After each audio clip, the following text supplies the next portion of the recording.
Assalamualaikum warahmatullahi wabarakatuh. Hai semuanya, selamat datang di video pembelajaran tentang perkembangan Islam di Cirebon pada abad ke-15.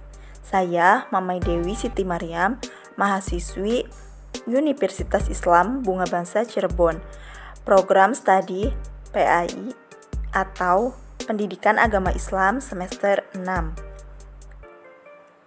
Tujuan dibuatkannya video pembelajaran ini yaitu sebagai pemenuhan tugas mata kuliah Sejarah Kebudayaan Agama Islam yang diampu oleh dosen Bapak M. Lutfi Ubaidillah MSI.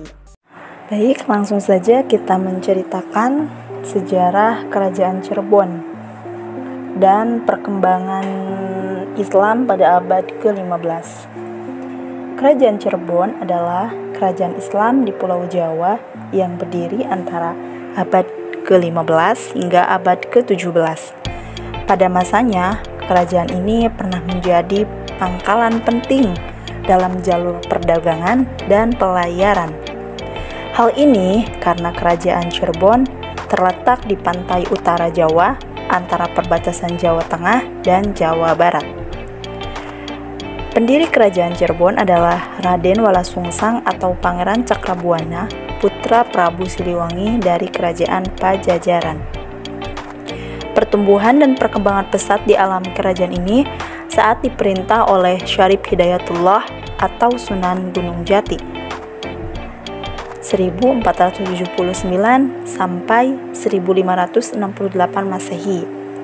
Di bawah kekuasaannya, Kesultanan Cirebon mengalami pertumbuhan pesat di bidang agama, politik, maupun ekonomi. Setelah lebih dari 2 abad berdiri, Kerajaan Cirebon runtuh pada abad ke-17. Sejarah awal Kerajaan Cirebon. Sumber sejarah Kerajaan Cirebon didapat dari Badat Tanah Sunda dan Carita Purwaka Caruban Nagari. Berdasarkan 2 sumber tersebut, diketahui bahwa Cirebon pada awalnya adalah sebuah dukuh kecil yang dibangun oleh Ki Gedeng Tapa. Dengan dukungan pelabuhan yang ramai, wilayahnya pun berkembang menjadi kota besar di pesisir utara Jawa. Setelah Ki Gedeng Tapa wafat, cucunya yang bernama Walangsungsang mendirikan istana Pakungwati dan membentuk pemerintahan di Cirebon. Dengan demikian, orang yang dianggap sebagai pendiri Kesultanan Cirebon adalah Walangsungsang dan Pangeran Cakrabuana.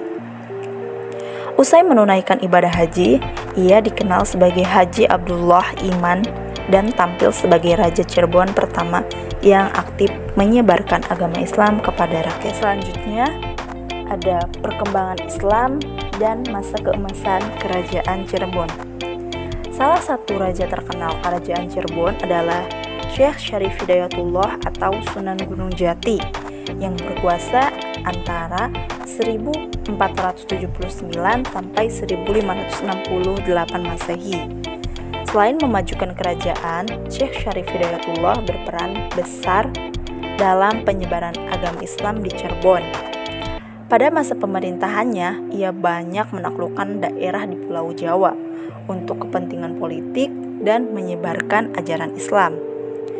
Beberapa wilayah yang berhasil dikuasai adalah Banten, Sunda Kelapa, dan Raja Galuh. Sementara di bidang perekonomian, Sunan Gunung Jati menitik beratkan pada perdagangan dengan berbagai bangsa seperti Champa, Malaka, India, Cina, dan Arab. Sunan Gunung Jati kemudian diyakini sebagai pendiri dinasti Raja-Raja Kesultanan Cirebon dan Kesultanan Banten serta penyebar agama Islam di Jawa Barat. Adapun peninggalannya diantara lain yaitu peninggalan Kerajaan Cirebon, Keraton Kesepuhan, Keraton Kanoman, Keraton Kacirebon, Masjid Agung Cirebon, dan Makam Sunan Gunung Jati.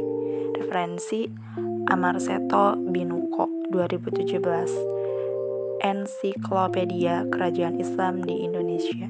Yogyakarta, Relasi Intimedia, Serinerish, dan Akadian Hari 2010. Mungkin itu saja yang dapat saya sampaikan, kurang lebihnya saya mohon maaf. Saya akhiri, wabillahi taufiq wal hidayah. Wassalamualaikum warahmatullahi wabarakatuh. Terima kasih, semoga bermanfaat.